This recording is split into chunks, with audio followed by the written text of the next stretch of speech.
Welcome to the Apple Insider Podcast. This week we discuss WWDC is announced as an all-virtual event. Will Apple released a mixed reality headset this year? What's on our WWDC wish list for software updates? Siri gets new voices. And what about automation on the Mac? This episode is brought to you by Masterclass. Get 15% off an annual membership at masterclass.com/AppleInsider. And Helix Sleep. Get up to $200 off mattress orders and 2 free pillows at helixsleep.com/AppleInsider.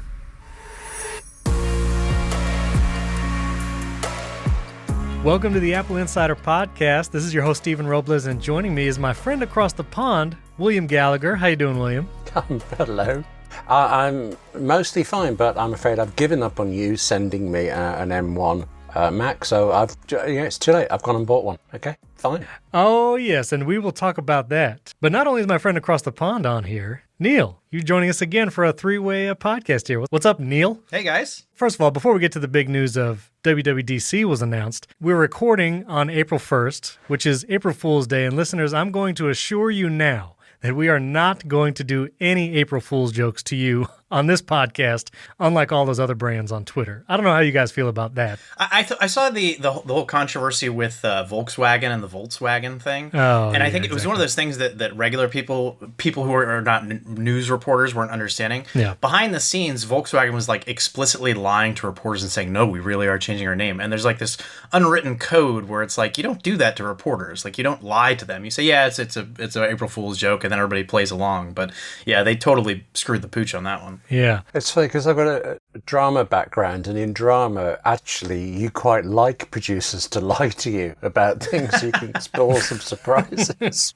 Yeah, and I'm not sure when it all started, but for tech companies to feel like they have to do something silly on April Fool's, I want to just issue a blanket statement. You don't have to do it. Just don't do it. Yes. It's crazy. Is it true that Gmail started as an April Fool's joke, but it was such a good idea they did it anyway? It was a Gmail feature. There was like a undo send that they did as an April Fool's joke one year. It said, oh, I don't want to send that email. And people were like, actually, if you gave me like 30 seconds to change my mind, I wouldn't mind that. And then they added it as a feature. Right, that's right. Well, there you go. It's all worth it for that. That's right. Thankfully, Apple CEO Tim Cook is not about the April Fools. He actually tweeted today, we're recording on April 1st, and he tweeted that it is 45 years ago that Apple was founded. And so Tim Cook tweeted out saying he was reminded of Steve Jobs' words many years ago. It's been an amazing journey so far, yet we've barely begun. He thanks the Apple family. Here's to the next 45 years. And it's pretty wild to think that Apple has only existed for 45 years when there are brands like Coca-Cola and others that have like 100 plus years. And to think Apple might not even be close to halfway through its existence and what it will be bringing. So pretty wild to think, 45 years. And you think about all the competitors and how young they are, you know, all these companies that have been around, you know, Twitter, Google, Facebook, you know, the new blood, they're nothing compared to Apple. Yeah. Actually, isn't the Mac the only, I mean, I know it's changed a lot, but it's the only computer from the 1980s that you can still get. You can't get a Commodore PET anymore, for example, or anything. Oh, that's true. But the Mac prevails. When did IBM start? Do we know, like when they started making stuff? Well, they're Lenovo now, but let's see. IBM was founded in 1911. Yeah, they've been around for a very long time. Wow. Do you remember when Apple issued that Welcome IBM Seriously thing? Would that have been 85, 86, somewhere around there? Oh, you guys are being historians today. I do not know. I do not know.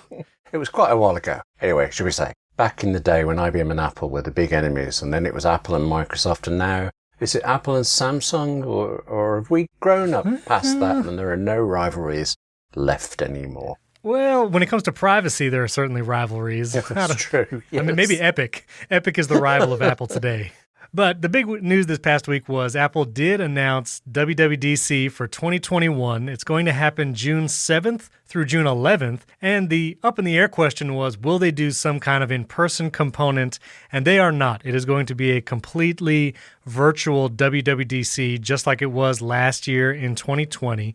And, you know, with all the vaccines and stuff, we were hoping like maybe they'll do it, but not this year. All virtual, just like last time. June 7th will be the big day of keynote and announcements for all the operating systems and such.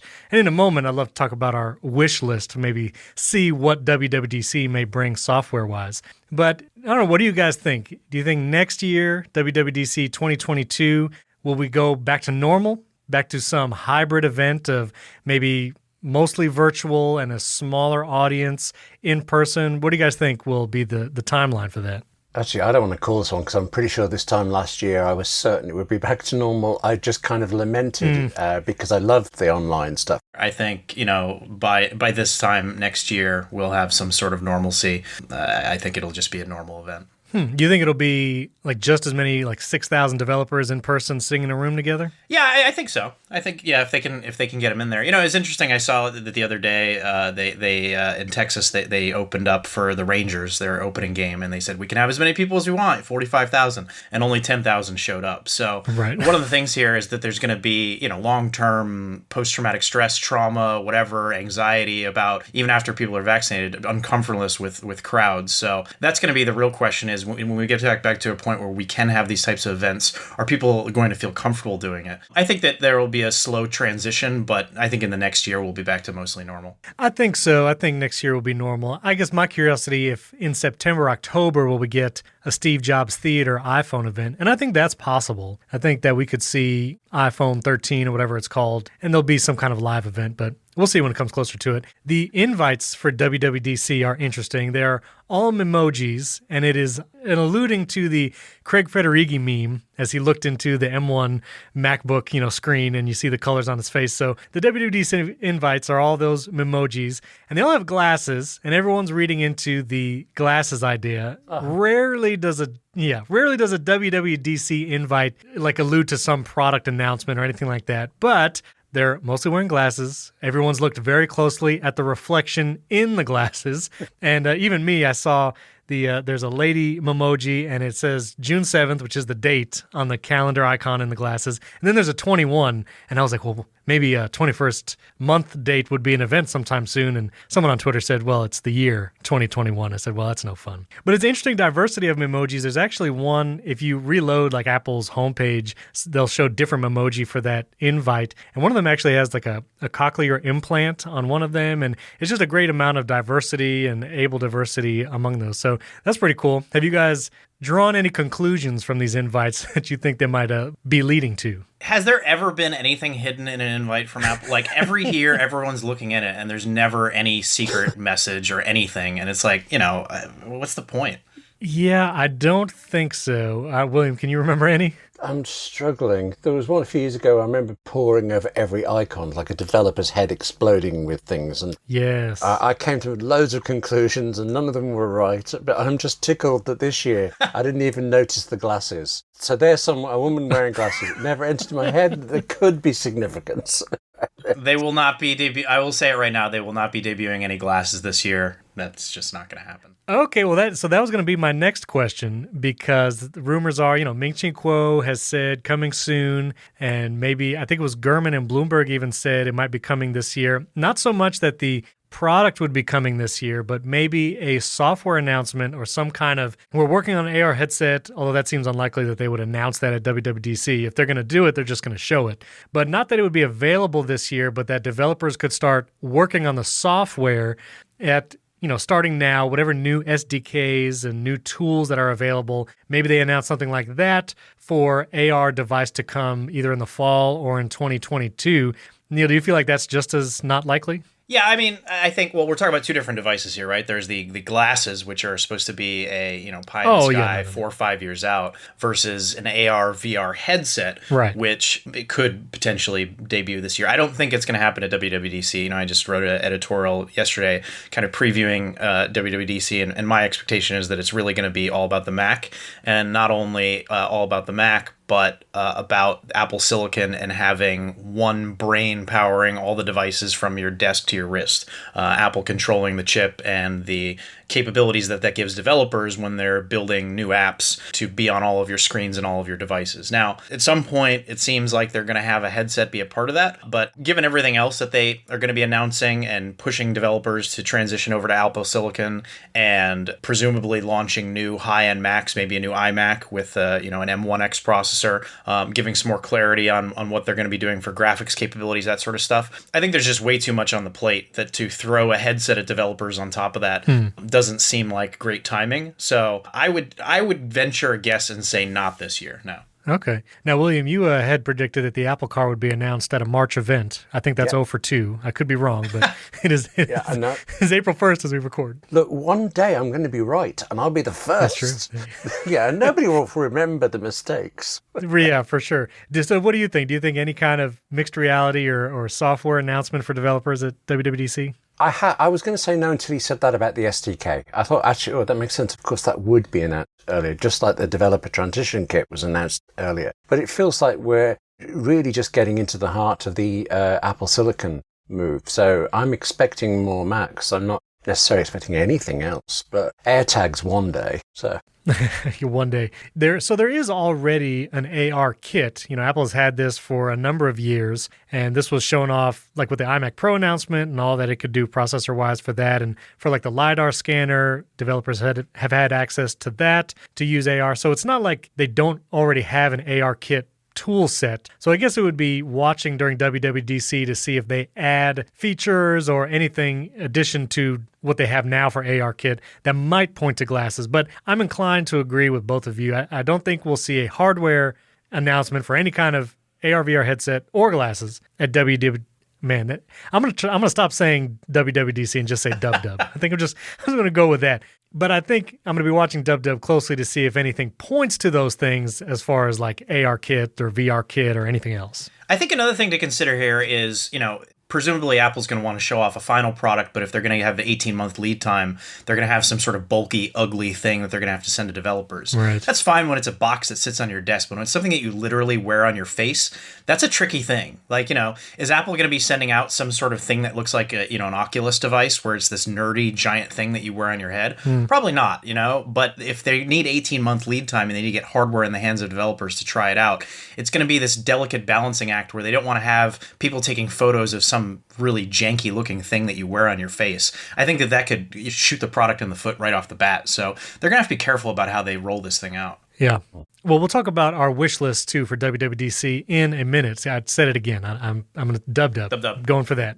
Before we get to our OS wish list for Dub, there was some new Siri voices that came out this past week with the iOS 14.5 betas, which I imagine would be released very soon considering we're approaching Dub time. But it will actually give users the option to choose a Siri voice apart from even a gender designation. It'll be, voices 1, 2, 3, 4 if you're keep it on the American setting. But honestly, I found these voices sound really good. The new voices especially, I think have a more natural sound. I actually sound like real people rather than just the stock Siri voice. Hi, I'm Siri. Choose the voice you'd like me to use.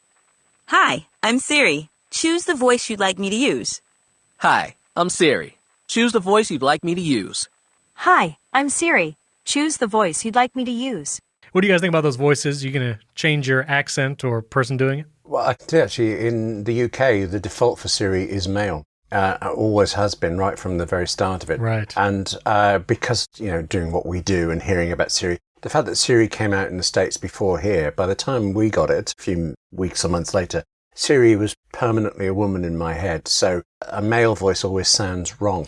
So I always switch it from the default male to a default woman, although my wife Angela has set to Irish woman, just so we know the two different voices speaking. That's a good idea. The Irish one is really good. Actually, you feel like you know her. She's a very realistic voice. Oh, okay. What about you, Neil? I'm not talking to Siri right now. She cannot control my devices in my home well, and I have to reset everything in my HomeKit, so we're not on speaking terms. Wait a minute. So, not even on your phone or iPad devices? You just refuse? I'm getting really annoyed with it, honestly. Something's screwed up with my HomeKit, and it can't find my lights, my devices. I talk to it. Oh, sorry, I can't find that. And then I have to open my phone and do it manually. So I'm going to have to go through this process of resetting everything on all of my connected devices in my home, and I'm just annoyed and kind of dreading it.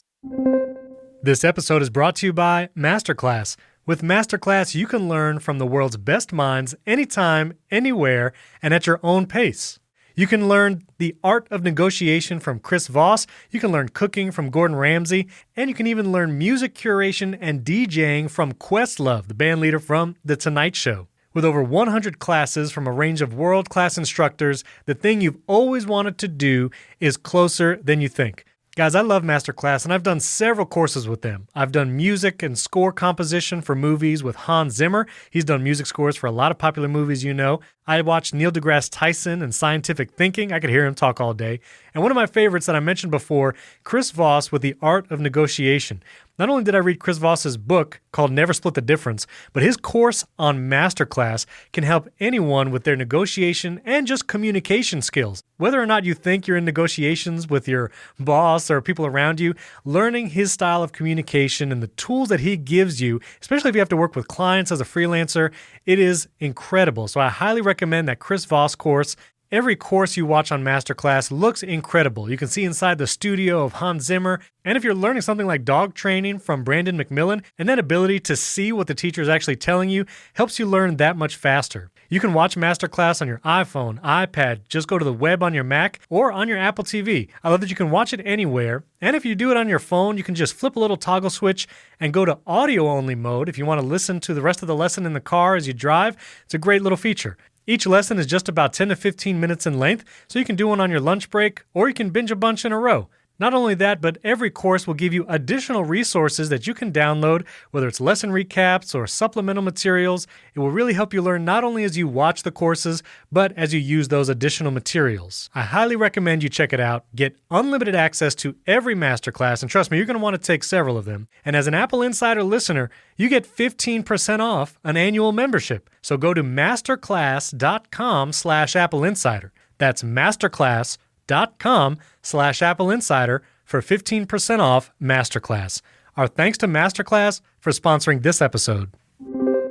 One of the other rumors that came out earlier this week, it was actually right after we recorded the last episode, but is that Apple might be developing a rugged Apple Watch geared towards athletes or people who do really outdoors activity that are going to really abuse the watch. So I thought that was interesting. You know, when Apple Watch launched, they had Apple Watch Sport, just plain Apple Watch, and then the Apple Watch Edition, which was a $10,000 gold watch that no one bought. But, you know, the idea of an Apple Watch Sport, they could bring back that naming convention and make it rugged. I'd be curious what materials they make it out of. Typically, when I get an Apple Watch, I like having the sapphire glass. I do find that the sapphire scratches less than the Onyx glass on the aluminum watches. And, you know, stainless steel and titanium finishes can be a little more durable than the aluminum. But I'd be curious what material they make it out of to actually claim it to be rugged. Does this interest either of you guys, or what do you think? So I have a quote-unquote rugged case/band for my Apple Watch that I use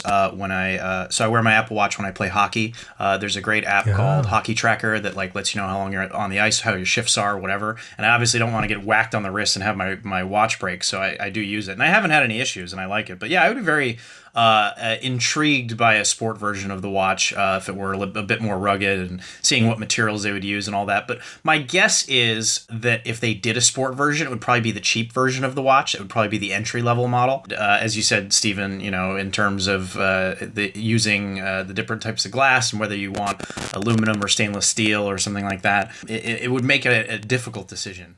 William, I know you're all about the Fitness Plus and hiking in the mountains. What do you feel about a rugged Apple Watch? Well, I'm actually on the side of a mountain as we speak, gripping in with a kind of rubberized glove. How can you both be laughing at me? I thought I'd at least call Neil. How would he know? Okay. Right. He's heard you talk about Fitness Plus. Oh, okay. Right. The truth is out there.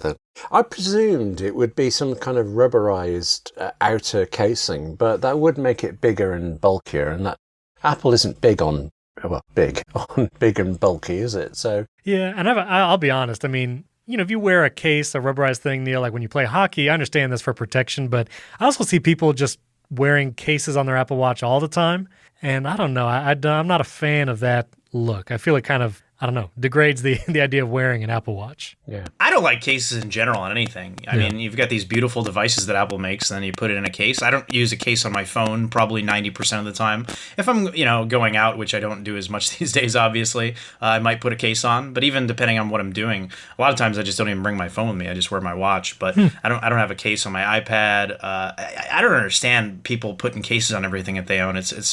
They must be more clumsy than I am. I can't remember who said that they have an invisible case called Apple Care. Which I thought was an interesting point. They have a lot of money too, apparently. Yes. I've never cracked the front screen on a phone of mine. I did with the iPhone 10. I cracked the back glass of it, but I didn't even know because I had the leather case at the time that I was using, and it turned out it cracked underneath that. Yeah. And then I popped off the case one day and saw that it had cracked. But other than that, I've never cracked the front glass of a phone. Oh. I have not either, except I do the Apple upgrade plan, and so I have to trade in my phone every year. And the Apple upgrade plan for the iPhone comes with Apple Care. So if you do damage your phone, you can get a replacement, and then you basically trade in that replacement.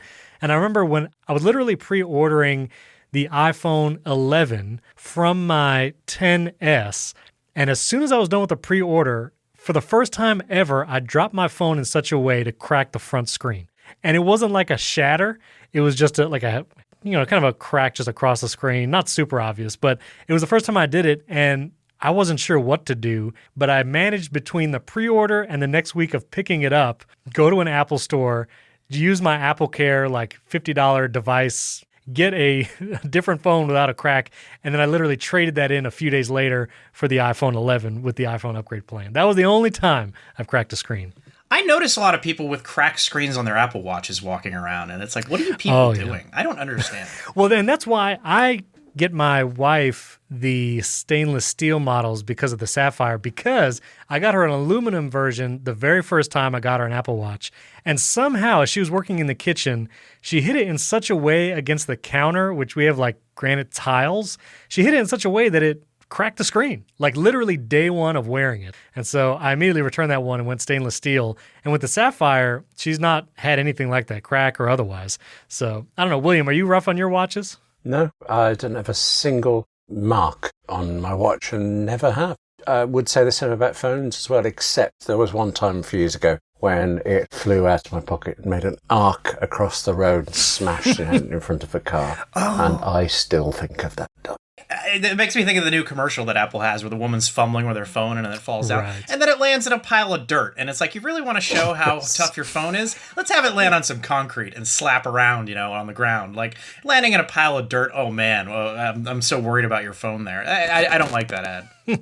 Well, and I did see the name, I forgot it last time we were recording, but it's the ceramic shield technology that they're advertising. And I could see if they release this rugged Apple Watch, that'll for sure be the term they talk about. It's some ceramic shield technology on the Apple Watch face. I think we may be reading into this too much. I think it may just be a cheaper model that they sell and then call it sport, just like they did before. And maybe they have some material that they say is more durable, but I don't think it's going to be anything particularly elaborate. Okay. Well, I mean, William does a bunch of rock climbing and he's never damaged his watch, so. Not once. Nope. Not once. That's amazing. High altitude, hanging on by your finger. Yeah. This is off topic, but have you seen the Free Solo documentary, either of you? Oh, yeah. I haven't. What's that? Free Solo is what's the guy's name? Alex Honnold, who was the first person to free solo El Capitan. See, this is Apple related. El Capitan, macOS, it's all connected. What does free solo mean? He went up by himself. He went up without any safety wires. Yeah, you don't have like the harnesses and stuff. Oh, goodness. Oh, right. Yeah, no cables, no backup plan, no safety, anything.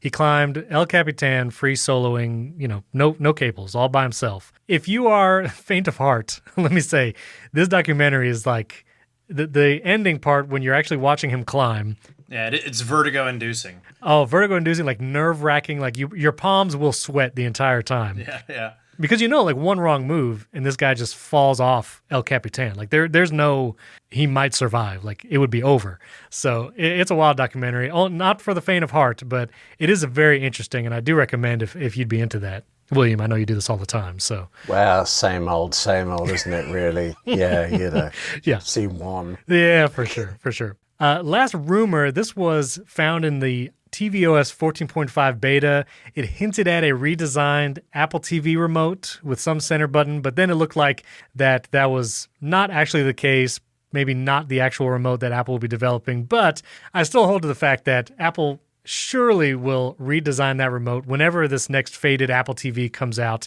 And I really do hope they do it. I've said it before, but I think the new Chromecast remote that's a little rounded and has a lot of tactile buttons, not exactly that, but something in that direction rather than the flat slab that we have now, I think would be beneficial. So, I don't know, do you guys think we're going to see a new remote? Well, my problem is I don't mind the current remote.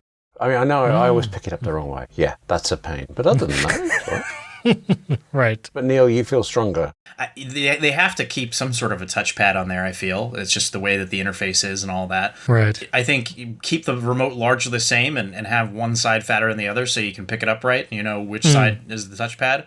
Because I have picked it up and you touch the other side thinking it's the touchpad and then it doesn't work. So, yeah, I mean, and the list of things that I could complain about, that seems like it's pretty low on the list of concerns that I have. So, I people's hatred of the remote is a strange thing to me. I don't really understand the passion there. Yeah, and I actually find myself, because of Siri shortcuts, using the software remote on my iPhone a lot for a bedroom Apple TV. Then in the living room, I have a universal remote, Logitech Harmony hub and all that. So I don't use it often. And no, I don't hate it either. I think the biggest pain point is when you accidentally put it on the sofa next to you and, hit the menu button when you're in the middle of watching something and the whole family turns to you with disdain, saying, I can't believe you hit the remote again. But, that's really the only pain point. I find that if you're going to pause or scroll through something, the Siri remote works better. So I have a Logitech Harmony as well. And when I'm using the Apple TV, will go out of my way to pick up the Apple TV remote so I can scroll through content easier. Yes, I will say that like scrubbing through a movie or TV show, it is a much better experience with the Siri remote. So yeah, I agree. It'll be some kind of touch surface, but yeah, maybe just a little more ergonomic. I think that's it. It'd be nice to have some Qi charging on that thing too. That would just be to, like, nice, lay it yeah. down on a wireless thing. I don't know if they would do that, but I'd like them to do it in blue, but, they won't. So, yeah, just ignore me. blue. The way people complain about the Siri remote, you'd think that Apple owes them money or something. It's like, people, really? This isn't that big of a deal.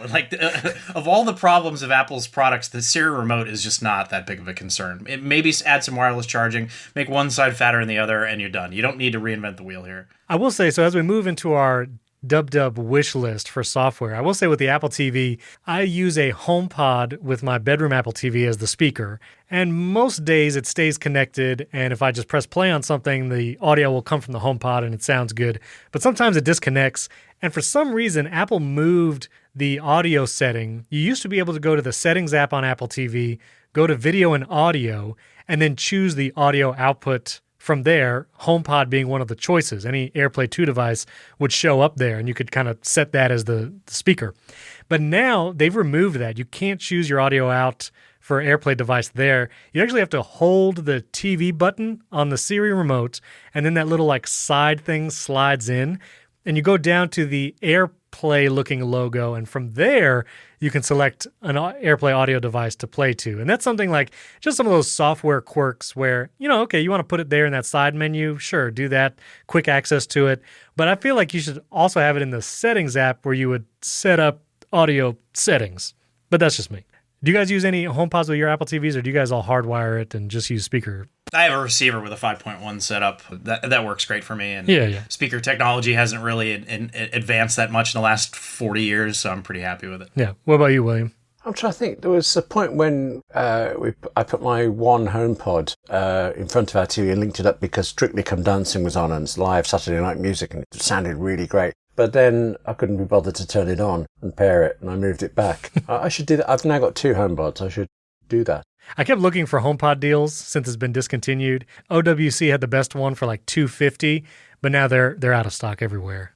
You can get some white ones here and there, but some places have them marked up for $400. And I was like, no. Oh, really? Yeah, I'm not going to do that. I'm not that desperate for it. So do you exclusively use the Apple TV for all your content then? Because I'm trying to envision in my head how I'd use a HomePod setup for that. And it's well, then I can't play Nintendo Switch or Xbox or anything like that. So in my living room, I have a 5.1 with a Denon receiver, and in there I have my Switch going through it, the Apple TV and Xbox and all that. But in my bedroom, I only have an Apple TV connected to the television. Got it. And so I use the HomePod exclusively for that one. And it works well. I don't have anything else I'm going to watch in the bedroom or connect to the TV, so it works okay, and it definitely sounds way better than the TV speakers. It's just the inconsistent connection sometimes. It's annoying. Right. Okay. I'm no gamer at all, so all we have in my living room is Apple TV Plus. The UK provider BT, we had a BT Vision box, but actually I can't remember. No, I remember the last time we tried to watch something like that. Neither myself and my wife Andrew could remember how to use it because we'd seen everything through Apple TV for 2 years. Right. Well, and you're too busy climbing mountains anyways, William. You don't have time for that. Yeah. Nuts, I forgot that bit. Okay. Consistent lying. That's what I need. Right. You got to be consistent. You got to keep track. This episode is brought to you by Helix Sleep. I know one of the things you don't think about a lot until you actually lay down to go to sleep at night is that mattress. Maybe you have trouble sleeping because just that mattress is really old, or maybe stuff that's going on in the world today has you worried and you struggle to get to sleep. Let me encourage you by getting a great mattress from Helix Sleep will not only help you sleep better, but when you get up the next day, you'll feel rested and ready to go and tackle the day because the Helix Sleep mattress is made just for you. If you go to helixsleep.com/AppleInsider, they have a quiz. It takes just 2 minutes to complete, and it matches your body type and sleep preferences to the perfect mattress for you. Everybody's unique, and Helix knows that. So they have several different mattress models to choose from. Soft, medium, and firm. Mattresses for cooling you down if you sleep hot, and even a Helix Plus mattress. I took the Helix quiz, and I was actually matched with the Helix Plus mattress. I wanted something with medium firmness. I sleep on my side. And it gets your height and weight and all that, and it recommends that mattress just for you. And let me tell you, when I got that mattress, it comes in the box. When you take the mattress out of the box, you cut the plastic off, and it just inflates, and you put it on the bed. And let me tell you, this is the most comfortable mattress I have ever laid on. Setting it up is super easy, and it is just the firmness that I wanted. And the way I sleep, I just sleep so soundly on it. I can't recommend it highly enough. So if you're looking for a mattress, take the quiz. Order the mattress you're matched to. The mattress comes right to your door. It's shipped for free. You don't ever need to go to a mattress store again. But don't take my word for it. Helix was awarded the #1 best overall mattress pick of 2020 by GQ and Wired magazine. They also have a 10-year warranty, and you can try it out for 100 nights risk-free. They'll even pick it up for you if you don't love it, but I'm sure you will. Helix is offering up to $200 off all mattress orders and 2 free pillows for our listeners. So go to helixsleep.com/AppleInsider. That's HELIX sleep.com/AppleInsider to get up to $200 off and 2 free pillows. Our thanks to Helix Sleep for sponsoring this episode. All right, well, I would love to hear from you guys a wish list of software features, whether it's iOS, iPadOS, macOS, watchOS, all those kinds of things, features that you would like or hope to see at DubDub. And I'm going to give a number of mine. I thought about sharing screenshots of our home screens, but in the state of widgets, curious how that would be. But I'll give my wish list for some of the things I'm hoping for. These are kind of the biggest ones, not big features, but my biggest wants from DubDub. I would love to see shortcuts on Mac, first of all. Jason Snell had a long article on sixcolors.com talking about automation and how it's kind of broken between the different devices, Mac and iOS and iPad. And I find shortcuts to be great. I use it all the time. I love building them, and they really meet a lot of my needs. And I would love to see shortcuts come to the Mac. We have Automator, we have Apple Scripts on Mac, but I don't think either of those fulfill that niche of shortcuts. So I would love to see shortcuts on a Mac. I would also love to be able to mark iMessages as unread. So many people request this. I mean, this would be huge. It would just be so helpful, and I would stop missing texts that I've tapped but not replied to. I'd love to see mail improved across the board. I have connectivity issues with like Outlook accounts and Gmail stuff, and plus just the mail app in general is largely unchanged for years, so I would love to see that improved. When it comes to widgets, I would love to see interactive widgets where if I have a Things widget on my home screen that I can actually hit a plus button and add a task without having to go all the way into the app. That kind of functionality across all widgets would be great. Seeing iPadOS add more power features to the iPad. Maybe with the next model of iPad we'll see that, but things like audio settings and other things that you can do on the Mac, bring those to the iPad. I would love more improvements in notes and improvements with file sharing and file sync with iCloud Drive. William and I have bemoaned this in the past, but like sharing a file or folder with iCloud Drive is still really weird, and especially trying to share it externally with someone, like just trying to send them a link so they can access a file to download. It's kind of weird, and file sync on macOS with iCloud Drive is still weird. I would love to see a list of files like currently downloading or uploading. Something as simple as that would be helpful. I'd love to see HomeKit improvements, not only on the iOS, but just functionality in general, maybe more device categories added to HomeKit would be great, and other little things sporadically. But tell me, you guys, any of those speak to your needs, or do you have other wants from DubDub? Well, I've got to tell you, I want pretty much all of those. That would be nice, please. I have a really, really tiny one. I'm doing lots of drama meetings recently. I've been buying more television made by various companies I'm talking to, rather than just catching whatever's streaming. And I've ended up using the Apple TV app a lot more than I have before. And I'm starting to really like it, except it just drives me spare that every now and again, when you've watched episode 3 of something, it will insist that the next episode you want to watch is episode 2. And I can't conceive how it can't count. What is wrong? And sometimes, the metadata's wrong, the wrong image appears on certain shows. And I know that's obviously just a human-created mistake, but the lack of counting and the lack of detail for it, I find that more exasperating than the fact that Netflix isn't available through it. So, can I win for smallest change? I don't know. I mean, that's all like a functionality thing. You just want it to operate as advertised. I want it to just work. Right. Yeah. Yes, as Steve Jobs. That old phrase. Yes. You ask for too much. I'm sorry. Yes.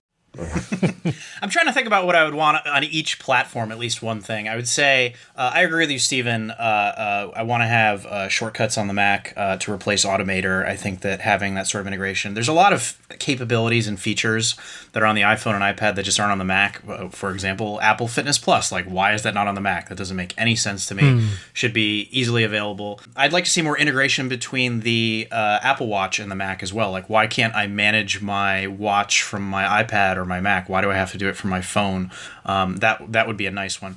I'd like to see a smarter, if we're looking at watchOS, I'd like to see a smarter watchOS that is more contextually aware. I think the less that you have to interact with the watch, the better the device is. So why do I have to tell it that I'm starting a workout? Why do I have to do this? Why do I have to do that? It should be able to intelligently figure a lot of these things out. Like, for example, it would be great if the watch, when you're watching Apple TV, automatically added a shortcut to controlling your Apple TV from your wrist. That sort of, things like that you could enable. I don't know if you guys have used the app WatchSmith. Oh, yeah. That will change throughout the day and give you different widgets. Yes. I think that if they did something like that at the OS level that expanded upon it, and maybe wasn't necessarily just time aware, but also contextually aware of based on your location, that sort of stuff.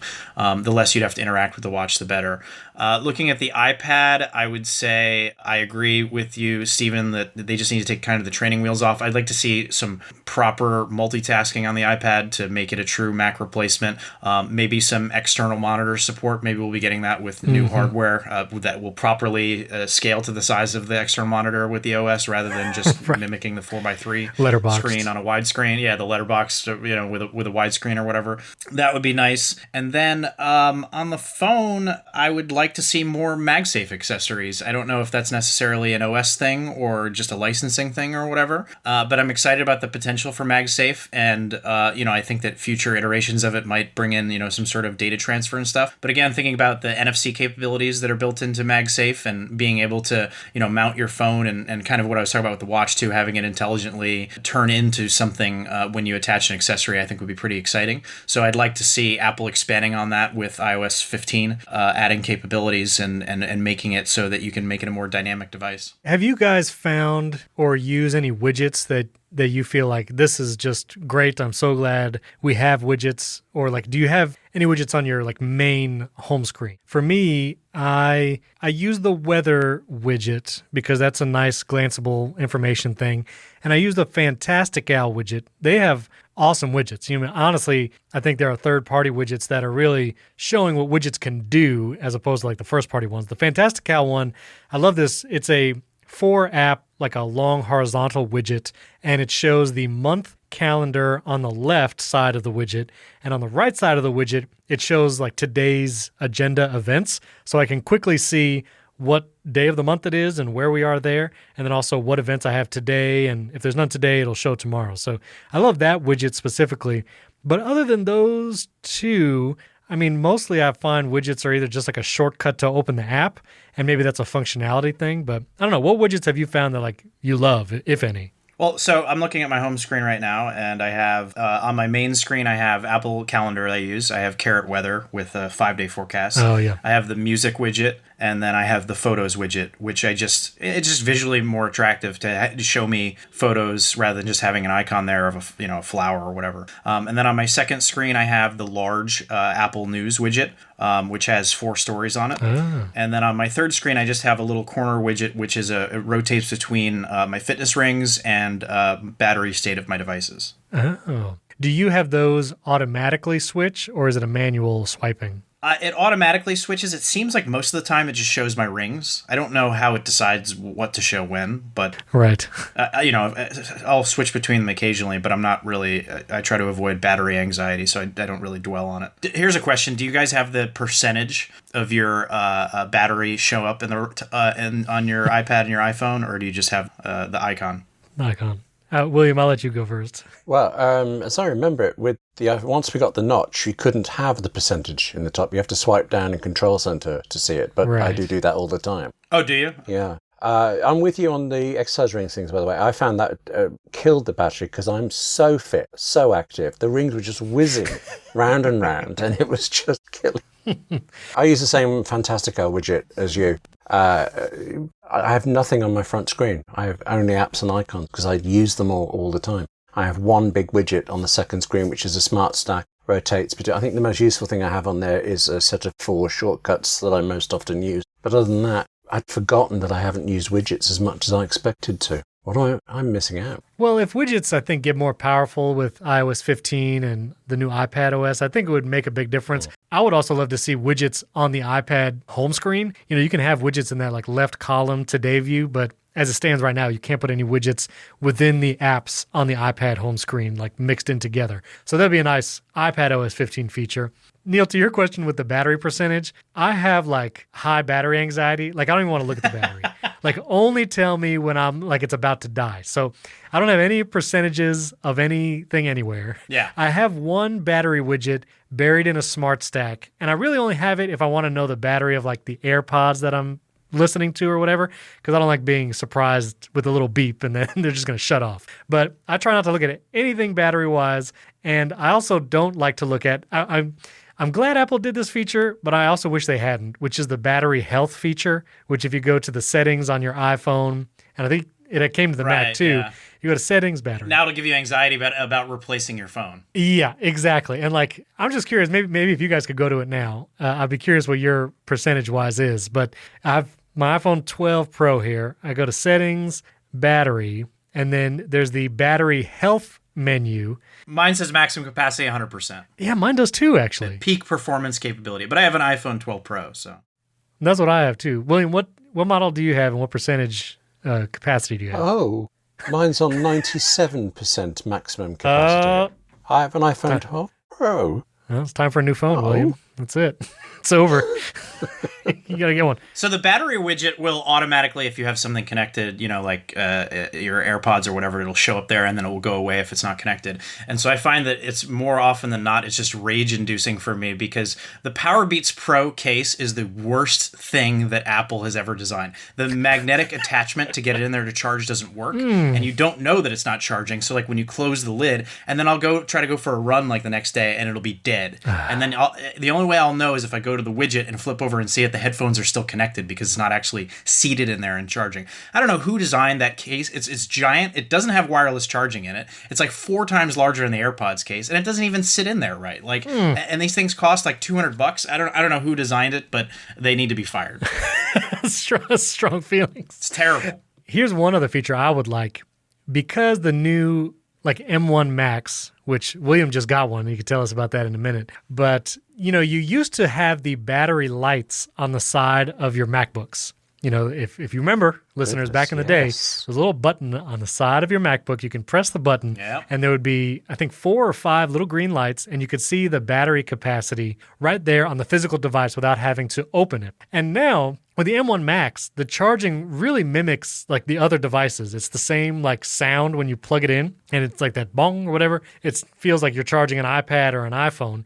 But in order to see the percentage battery on your Mac, you have to open it. What I would love to see is somehow the MacBook M1 I mean, if it's only M1, fine, or whatever other M processors. The MacBook battery percentage in the battery widget of my iPhone or iPad. Yes. I feel like that would be awesome to see. You can just at a glance, do I need to plug in my MacBook overnight or not? I'd love to see that in the widget. Yeah, no, that's the same thing I was saying with the watch connecting to the Mac and all that. Like, all these devices just need to talk to each other better, right? And I'm hoping that with the same, Apple Silicon powering all these devices, that you'll see that kind of stuff. I think that makes a lot of sense. I did remember one more that I want to add, though, for a feature request, and it's since Apple killed Force Touch on the watch, and you can't clear all notifications without scrolling up to the top. That is the stupidest thing. Just give me a long press to clear all notifications. That's fine. Right. But the fact that you have to scroll all the way to the top, like the next watchOS just needs to have a long press to clear all notifications, please. Yes, I agree. And it's weird because 3D Touch on the iPhone, while the hardware feature kind of went away, you still basically have it. You just long press on an icon, and you don't have some like the link, or I guess, can you long press on a link and get that pop-up preview still? I don't even know. Yeah, you can. Yeah. Yeah, you can. So you basically have all like the software features of it. But like you said, on the watch, that was like the most used Force Touch feature I remember using. So yes, I agree definitely on that. Why was it Force Touch on the watch and 3D Touch on the phone? Other than the fact that Force Touch is not a great name because it implies not a great name. being forcibly touched. But like, why they kept it around until they got rid of the feature? Why didn't they just rename it 3D Touch? I don't know why they did that. I don't know. I remember 3D Touch came out with the 6S, and the Apple Watch was right around the same time, I thought. But yeah, I don't know why they didn't rename it. I don't know if it was. I have no idea. That was a weird naming convention. I think it may have been initially on the Mac with the trackpad. Was it Force Touch? Oh, that's right. Yeah, Force Touch. Yep. Which you could still do that. That's still there. That hasn't gone away, but it has gone away on the phone and the iPad. Yeah, I disable that feature on the Mac. I don't do that. Really? I like it. It was cool for like looking up definitions of a word, but I also found I triggered it accidentally too often, so I turned it off. Oh, okay. William, any last feature requests? There's something I realized just listening to you, and I was nodding my head so much a minute ago about shortcuts. I've suddenly realized there's something I desperately don't want to lose, which is AppleScript. If we get shortcuts, great, but I don't want it to suddenly be that we don't need AppleScript anymore. I have so many keyboard maestro routines that at some point or another go out to call AppleScripts, and I can't write it, but I can steal other people's AppleScripts and use them, and it's so much more powerful than shortcuts can be. Let me just hang on to that. No, and I think they could keep that and even keep Automator buried in like the utility folder or whatever, which I think it might live there now anyway. But keep all that, but just have shortcuts be the new and main way for creating automations on the Mac. I think it would be helpful. Now, Automators, it still lives in the application folder at the top, so just move it to utilities. That's all I'm saying. Okay. Lightning round. I'd love to hear about your M1 Mac Mini, William, next time you're on. You could tell us your experience going from your Intel to Mac Mini. But lightning round, I was curious to know what you guys use as your main writing app. I'm experimenting, trying different apps. So when you write an article and when you can do some writing, what's the app you go to on your Mac? It'd be awkward and say there are two that I go to simultaneously. Drafts is where I write most of my text, but I love Omni Outliner as well. For anything where I've got one scrap of an idea and I need to make it into something coherent and long. I mean, obviously books, but certainly complicated articles. I'll start putting in things like, what don't I understand yet? What have I got to learn? As well as what must I say? And it starts as an outline plan in Omni Outliner, and I have inadvertently ended up writing whole articles in there. Okay. So I like it very much, but Drafts is the usual. Drafts 5 on the Mac. Okay. Is where I write most things. So I've been using TextEdit for many, many years. Wow. I just write everything in there. I have it in plain text mode so that I don't get any curly quotes that'll break anything. I always find it funny, like when you can see someone who's been composing an email and they've pasted and copied things and then the fonts change when you get sent the email and all that. I hate all that stuff. So I will actually take text and put it into TextEdit first to make sure that it scrapes everything off of it so that it's as basic as you can get. And I find that it's super robust in the sense that if my Mac crashes, whatever I was doing is never lost. It all syncs to the cloud. It's always there. It's super simple. And I don't need anything fancy, so that's what I do. That's pretty unique. I've been experimenting with IA Writer because I like the Markdown support and being able to export different formats. So that's been my go-to recently, but interesting, man. TextEdit, that's hardcore. That's like raw. very very raw old school. texting. Yeah, very cool. Well, listeners, I would love to hear what you use for your writing apps or maybe your note apps. You can tweet at William Neal and myself All of our Twitter handles are in the show notes. You can also email me. That's in the show notes as well.